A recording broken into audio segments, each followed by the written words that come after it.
주시죠. 저를 한번 따라해 주시죠. 하나님의 나라가 시작되면, 이런 제목으로 말씀을 나눠보도록 하겠습니다. 학창 시절에 특별히 초등학교 때 이게 국어, 수학 이런 것들은 좀 주의를 끌기 힘들죠. 지루하기도 하고 어렵기도 하고. 그런데 수업 시간이 되게 기대되는 과목이 있었으니 그게 그때 당시에 자연 내지는 실험 관찰 이런 걸로 이름이 되던 소위 말하는 과학 시간이었습니다. 그때 제 머릿속에 아직도 남아있는 인상적인 실험은 리트머스 시험지를 가지고 실험을 했던 그런 시간이었었습니다. 초등학교 때였던 걸로 기억이 나요. 다들 상식적으로 잘들 아시겠지만 리트머스 시험지 이렇게 갖다 대면 그 용액이 이 색깔이, 종이의 색깔이 어떻게 변하느냐에 따라, 어떤 종이를 어떻게 갖다 대서 색깔이 바뀌느냐에 따라서 이 용액의 성질이 염기냐 산이냐 이거를 구별하는 그런 시험지로 알고 있죠. 그래서 그걸 갖다 댈 때 변화하는 게 되게 신기했습니다. 내가 눈으로 봤을 때는 별 차이가 없어 보이는 건데 종이를 갖다 대니까 색깔이 다르게 변하더라 라고 하는 그런 실험이 저한테 되게 인상적으로 남아있고, 어린 시절이었지만 참 흥미롭게 실험에 임했던 그런 기억이 있습니다. 이 실험을 떠올리면서 제가 때때로 이런 생각을 해봅니다. 우리 신앙에도 리트머스 시험지 같은 게 있으면 좀 얼마나 편리할까 라고 하는 생각이라는 거죠. 사도행전과 동행하는 동안 제가 늘 입버릇처럼 말하니 하나님 나라 있잖아요. 임했다, 시작됐다, 우리 하나님 나라 사람들이, 백성들이다 이렇게 이야기를 하는데, 사실 정말 우리 솔직하게 당최 하나님 나라가 왔는지 안 왔는지, 시작됐는지 어쨌는지, 내가 그런지 아닌지 잘 모르겠을 때가 있잖아요. 그럴 때 이 리트머스 시험지 같은 게 있다면 우리 신앙에 하나님 나라가 시작됐어, 리트머스 시험지 딱 대보면 이게 색깔이 딱 변, 이 사람 안 그래 보였어도 하나님 나라 시작됐어 이렇게 좀 볼 수 있다든가, 아니면 다 아는 것 같았는데 이거 아니었네 라고 할 수 있는 그런 리트머스 시험, 좀 무서운 생각이긴 하지만 그런 게 있었으면 좀 어떨까. 이게 그만큼 하나님 나라가 시작됐다, 임했다라고 하는 게 때때로 우리의 확신적으로는 좀 흔들릴 때가 있다. 그런 생각에서 아마 이런 상상까지 번지지 않았는가라고 하는 생각이 듭니다. 유치하기도 하고 섬뜩하기도 한 이런 상상이죠. 정말 그런 종이는 이 세상에 없지만 오늘 이 본문이 담고 있는 사건에는 흡사 리트머스 시험지와도 같은 것들이 몇 가지 발견이 됩니다. 뭐냐면요, 하나님 나라가 시작된 2000년 전에 한 도시 에베소, 이 도시에서 일어난 사건을 보니까 하나님 나라가 임한, 하나님 나라가 시작된 삶을 살아가는 사람들의 특징이 보이더라 이 말입니다. 하나님 나라가 시작되었을 때 한 도시 공동체에서, 한 개인에게서 어떠한 일들이 일어나는 그런 공통점들이 사도행전이 쭉 진행되면서 여기에 와서 보니까 되게 두드러지게 보여지더라 라는 거죠. 그러니 사랑하는 여러분, 우리가 흡사 하나님의 나라가 시작되었는지 아닌지를 알만한 리트머스 시험지 그런 건 없다 하더라도, 그러한 하나님의 나라가 시작된 사람들의 삶 가운데서 발견되어지는 몇 가지 공통적인 특징, 그것들을 통해서 오늘 이 본문을 통해 그것들을 살펴봄으로 인해서 우리에게 하나님 나라가 시작되었구나, 이게 하나님 나라 때문인 거구나 라고 즐거워하시거나 감격하시거나, 아니면 내게도 정말 이런 일이 있었으면 좋겠다 라고 기대하시는 그런 오늘 이 예배 시간이 되시기를 주의 이름으로 축원합니다. 그래서 저희 질문은 이것인 거죠. 그렇다면 하나님의 나라가 시작되면 어떤 일이 일어납니까? 하나님의 나라가 시작된 사람들의 삶 가운데 어떤 일이 일어납니까? 이것이 우리의 질문입니다. 가장 먼저는요, 적지 않은 소동이 일어난다입니다. 한번 읽어주시죠. 시작. 적지 않은 소동이 일어난다. 정말 그런지 우리 본문을 23절부터 27절까지를 한번 읽어볼 텐데요. 먼저는 23절 한 절만 좀 읽어주시죠. 함께 읽습니다. 시작. 그때쯤 되어 이 도로 말미암아, 본문이 말하고 있는 그때쯤은요, 앞서서 언급된 바울의 바울이 얼마 동안 더 아시아 지역에 머무르겠다라고 했던 그 기간을 뜻하는 것으로 보입니다. 바울의 전도 여행 중에서 3차, 그 중에서도 이 에베소에서의 사역은 바울의 모든 선교 여행 중에 가장 성공적인 사역으로 평가를 받습니다. 바울은 이곳에 두란노 서원을 세웠고, 이곳을 통해서 많은 사람들에게 말씀을 가르치고 강론하면서 수많은 그리스도인들을 길러내고 훈련시키고 그들을 그리스도의 삶, 제자된 삶으로 헌신하도록 이끌었습니다. 그런데 이 사역이 안정되어질 무렵에 이 적지 않은 소동이 있었다라는 거죠. 이제 24절부터 계속 이어서 보시죠. 함께 읽습니다. 27절까지요. 시작. 즉 데메드리오라 하는 어떤 은장색이 은으로 아데미의 신상 모형을 만들어 직공들에게 적지 않은 벌이를 하게 하더니 그가 그 직공들과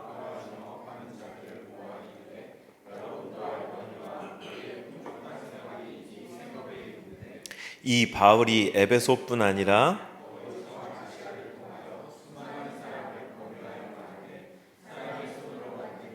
신이 아니라 하니 이는 그대들도 보고 들은 것이라. 우리의 이 영업이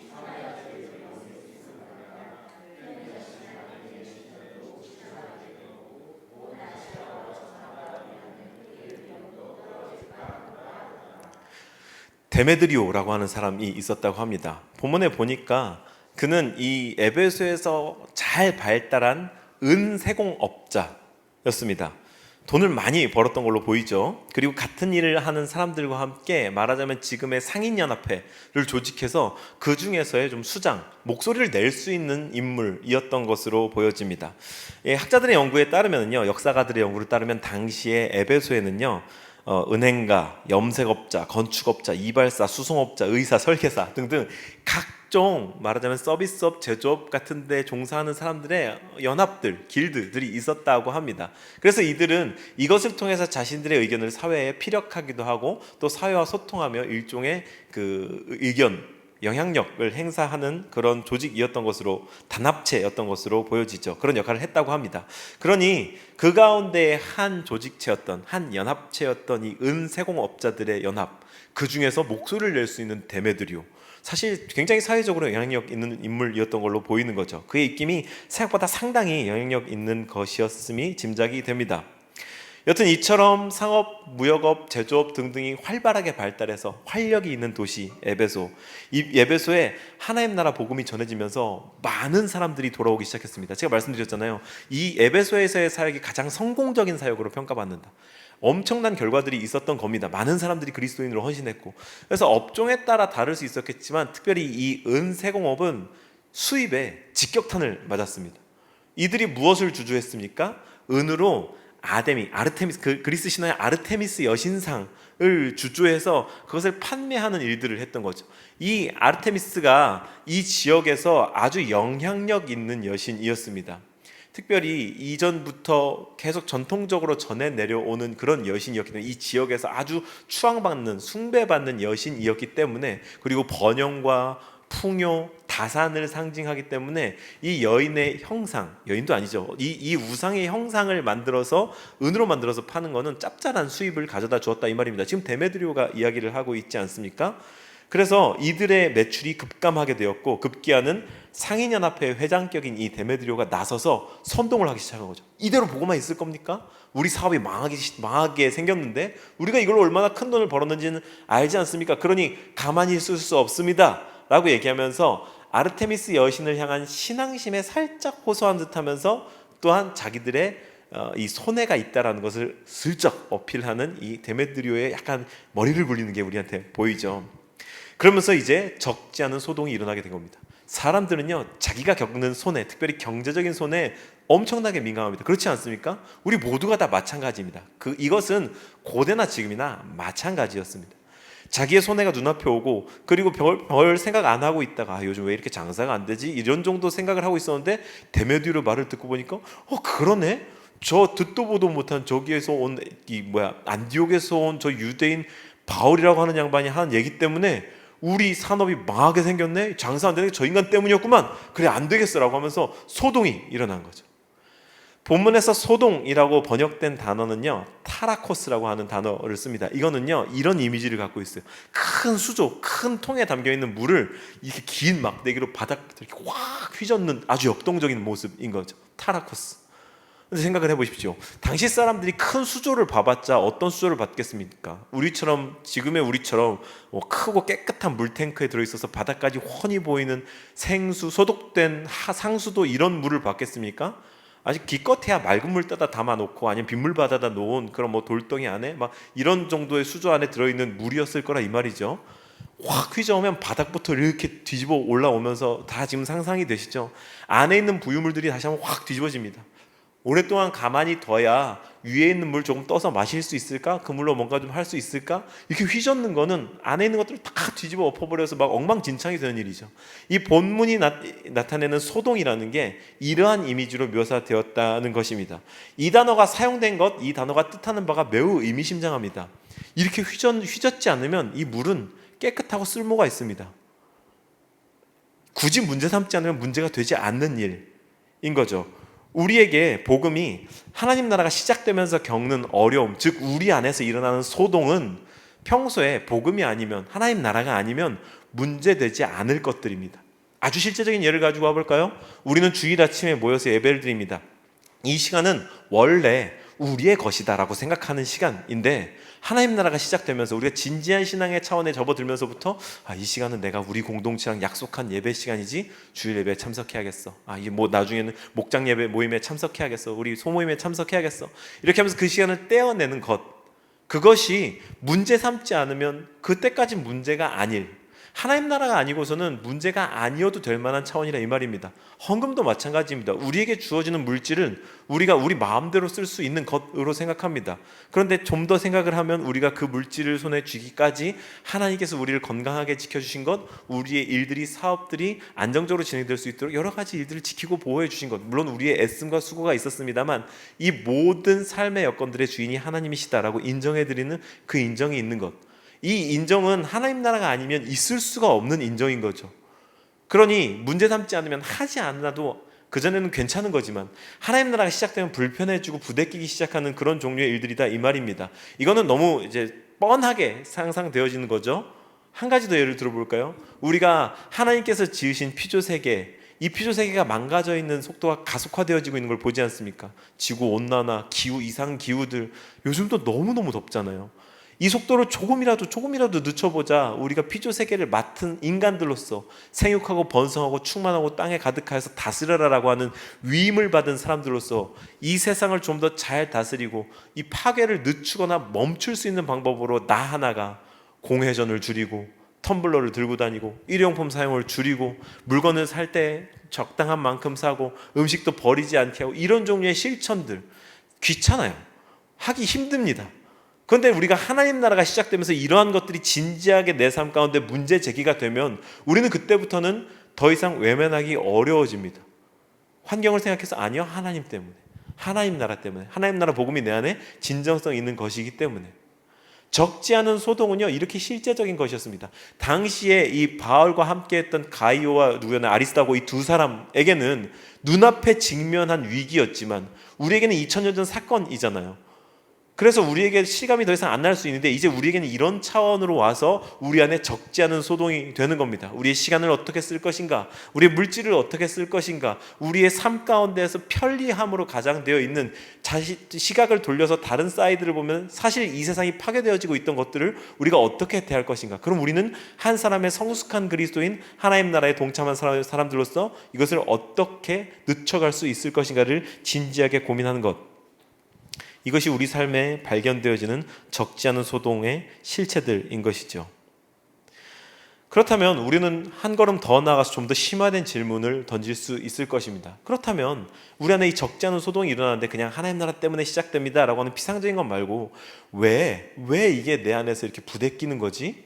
왜 이 적지 않은 소동들이 일어나는 거지? 라고 하는 질문 말이죠. 이 소동의 정체는 무엇인가? 라고 하는 구체적인 질문을 던질 수 있을 것입니다. 우리 슬라이드를 한 장 넘겨주실까요? 적지 않은 이 소동의 정체는요 바로 내 안의 기득권과 복음의 충돌인 것입니다. 소동의 정체, 이 뒤에 내 안에 읽어주실까요? 시작! 내 안의 기득권과, 정말 그런지 다시 한번 우리 23절부터 27절까지를요 한번 본문을 꼼꼼히 주시하면서 읽어주시죠. 함께 읽습니다. 시작! 그때쯤 되어 이 도로 말미암아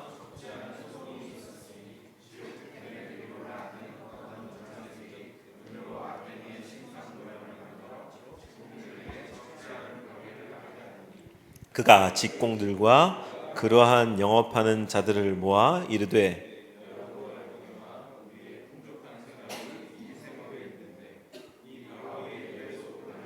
거의 전 아시아를 통하여 수많은 사람을 권유하여 말하되 사람의 손으로 만든 것들은 신이 아니라 하니 이는 그대들도 보고 들은 것이라. 우리의 이 영업이 천하여질 위험이 있을 뿐 아니라 큰 여신 아데미의 신전도 무시당하게 되고 온 아시아와 천하가 위하는 그의 위엄도 떨어질까 하더라. 아멘. 데메드리오는요, 이 아데미 여신을 향한 종교심을 빙자해서 자신의 이속을 차리기 위해 어필하고 있습니다. 본문의 27절이 이들의 속내를 잘 꼬집어주고 있죠. 사실 그들의 단체 행동은 신앙 때문이 아니라 정말 아르테미스 이 여신이 소중해서가 아니라 이 산업에서 벌어들이는 돈이 아쉬워서 그랬던 거죠. 조금 몇 장 더 앞에 있었던 귀신 들린 여인을 통해 점치는 여인을 통해서 돈을 벌던 그 주인들도 그러했습니다. 그들에게는 사실 이 여인의 안위가 걱정되거나 이 여인에게서 귀신이 떠나갔다는 것으로 기뻐한 게 아니라 귀신이 떠나감으로 인해서 돈벌이가 줄어들자 이 복음을 배척하고 받아들이지 않고 핍박하기 시작했습니다. 그런데요, 우리는 이처럼 이 데메드리오가 이 복음에 반대하기 시작했던 이 모습을 통해서 우리가 한 가지를 생각해 볼 수 있어야 됩니다. 지금 데메드리오가 위협받고 있는 것은 기존에 형성되어 있어서 질서상 좀 더 우월한 지위에서 권세를 잡고 있는 것이었습니다. 제가 좀 어렵게 이야기를 했나요? 기존에 형성되어 있는 질서상 좀 더 우월한 지위에서 권세를 잡고 있는 것, 이것이 위협받고 있기 때문에 돈이든 데메드리오의 위치이든 그게 위협받기 시작하니까 행동에 나서기 시작한 겁니다. 이걸 우리가 세 글자로 뭐라고 부릅니까? 기득권이라고 부릅니다. 기득권. 우리는 이 사회를 살아가면서 기득권이라고 하는 것이 매우 부정적으로 각인이 되어 있습니다. 그런데 이렇게 한번 질문을 던져보시죠. 기득권 나쁜 건가요? 기득권. 그래서 제가 좀 이렇게 의문이 들어서 기득권이라는 단어를 찾아보았어요. 녹색 창에다가 착착착 기득권 뜻 이렇게 해가지고 찾아봤더니요, 거기에 이렇게 나옵니다. 이 사전적인 정의인 거죠. 일단 한문으로는요, 이미 기, 얻을 득, 권세권. 이미 얻은 권세. 이고 정의로는요, 특정한 자연인, 법인, 국가가 정당한 절차를 밟아 이미 차지한 권리라고 합니다. 그러면 이 정의대로면 아무것도 문제될 게 없지 않나요? 정당한 절차를 밟아 이미 차지한 권리. 기득권 자체는 우리가 갖고 있는 어떤 선입견, 선이해보다 그렇게 부정적인 게 아닙니다. 이미 차지한 권리. 데메드리오를 생각해 봅시다. 그는 어떤 사람이었을까요? 본문은 그가 사업을 경영하는 사람이었다는 것과 동종업계 사람들 사이에서 목소리를 낼 수 있을 정도로 유력한 인물이었다는 것, 그리고 그로 인해 돈을 많이 벌었다는 것, 이 정도를 알려줍니다. 참 단서가 모자라지만 근데 이걸로 충분할 것 같습니다. 그가 어떻게 살았을까요? 열심히 사업했겠죠. 그가 뭐 도덕적으로 사업했나 어떻게 했는가는 본문이 알려주지 않아서 모르지만 어쨌든 돈을 많이 벌었다라고 하는 그 단순한 사실은 그가 자신의 인생에 성실하게 임했다, 적어도 돈을 위해서는 열심히 살았다 정도는 우리에게 알려줍니다. 그가 얻은 기득권, 돈, 상인연합회 회장, 그의 어떤 목소리를 낼 수 있는 입장, 이거는 정당하게 이미 차지한 권리였다 이 말입니다. 나쁜 건가요? 아닙니다. 오히려 복음이 침투에 들어옴으로 인해서 상도로 인해 해를 입은 사람은 데메드리오입니다. 데메드리오가 예수님을 핍박했습니까? 데메드리오가 바울에게 회방을 놨습니까? 이전에? 아닙니다.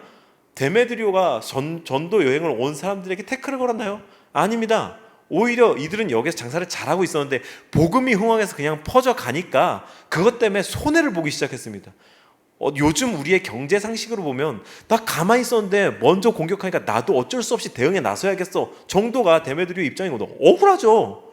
데메드리오는 좋은 사람이었을 수 있습니다.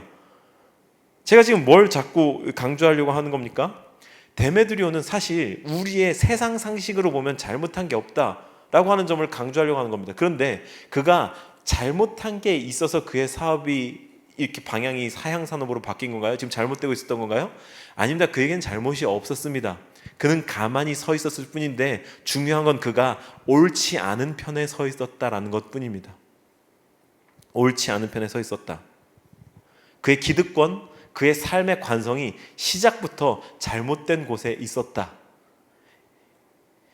복음은 무조건 모든 기득권, 모든 인생의 관성들과 부닥칩니다. 왜냐하면은요, 우리의 인생 관성, 우리가 원래 서 있는 그라운드는 본성적으로 죄된 편이기 때문입니다.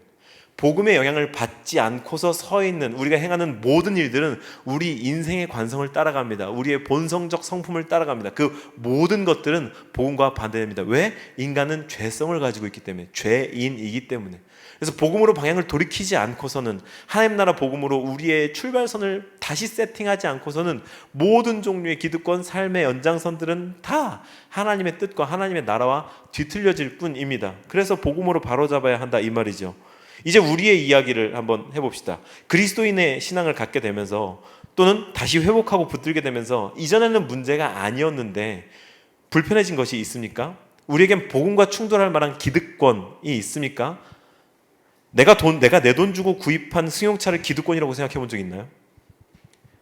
내가 정당하게 벌어서 내고 있는 은행이자 이 돈을 바탕으로 일구고 있는 사업, 살고 있는 주택, 이런 것들을 기득권이라고 생각해 본 적 있으신가요? 저는 기득권이 나쁜 게 아니다라고 하는 것과 동시에 우리의 생각이 좀 바뀌어야 된다는 말씀을 드리고 있는 겁니다. 저에게 정말 충격적이었던 생각은요, 음악을 좋아하시는 분들, 음악을 전공하거나 이랬던 분들, 내가 내 시간 최선을 다해 들여서 연습해서 얻은 내 실력, 그게 기득권이라 그러면 이게 정의가 받아들여지나요?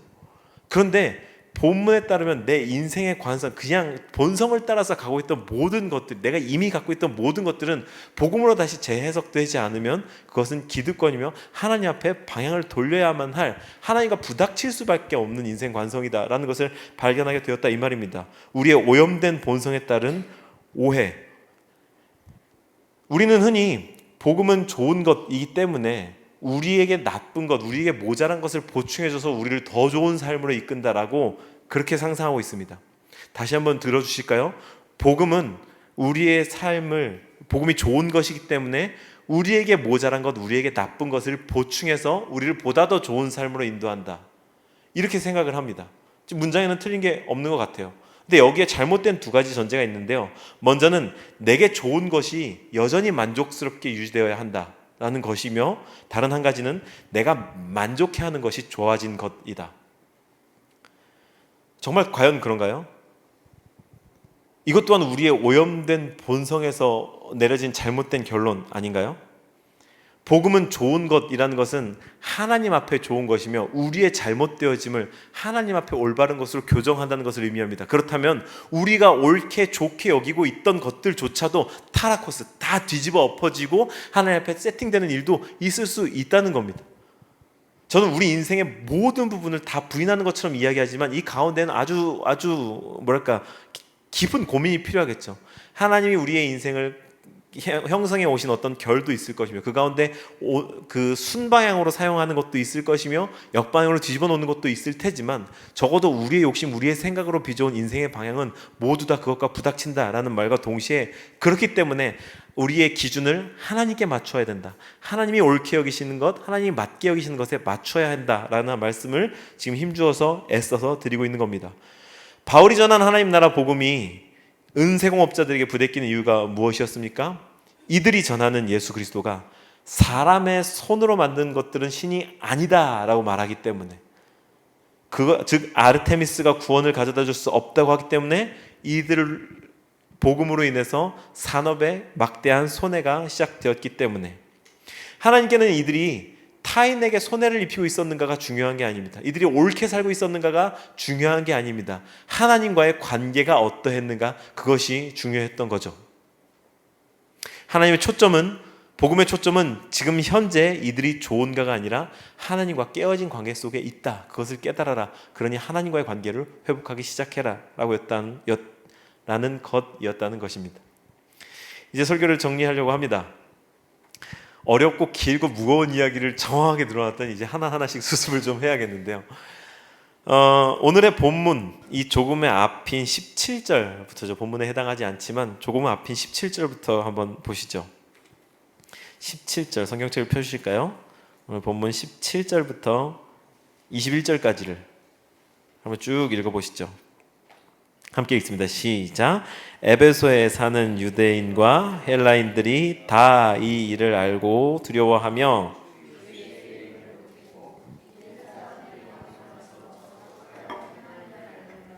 또 마술을 행하던 많은 사람이 그 책을 모아 가지고 와서 모든 사람 앞에서 불사르니 그 책값을 계산한즉 은 5만이나 되더라.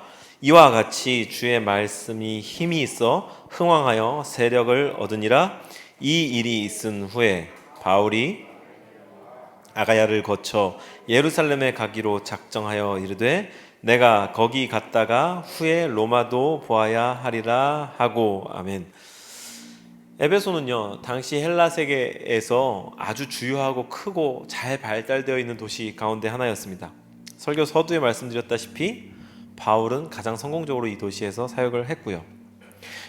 그 중에서 아주 괄목할 만한 성과를 거두는데 방금 우리가 읽은 본문에 나온 것처럼 마술서적을 다 가지고들 나와서 막 마술이 엄청나게 흥행했던 지역이었거든요. 오죽하면 이 역사 연구가들에 따르면요, 이때 당시에 에베소의 글귀들이라고 한다면 이 주문 이런 것들이 막 집약되어 있는 그런 고대 사료로서의 가치가 있지만 이때 당시에 얼마나 많은 우상 숭배가 이 동네에 있었는가를 보여준다라고 그런 이제 역사 기록을 했다고 합니다. 좌우간 많이 발달했고 마술과 이런 그런 주술들이 흥행했던 지역이었다는 거죠.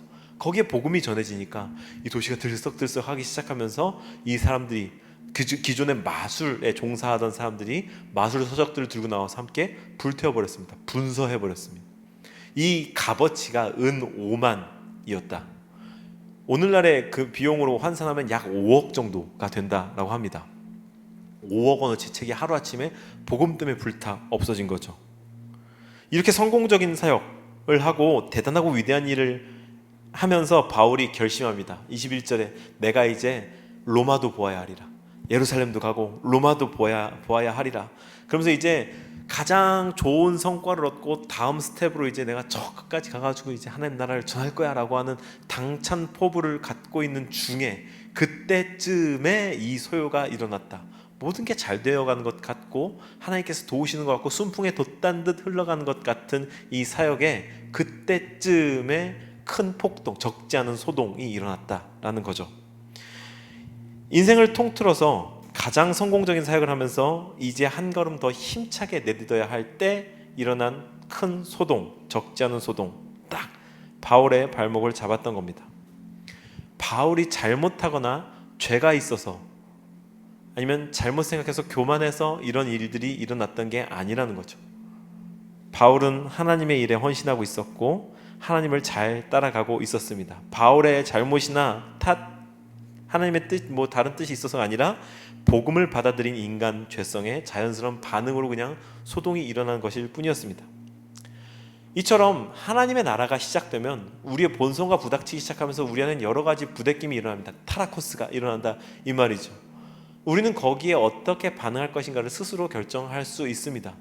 거기에 그 부대낌에 우리가 가장 아름다운 것처럼 생각하는 모습으로 반응하지 않는다고 해서 하나님이 다 뒤엎어버리고 너 구원 취소, 저리 가 임마, 하나님 나라 취소 이러시지 않고요. 우리는 여전히 하나님 나라 백성입니다.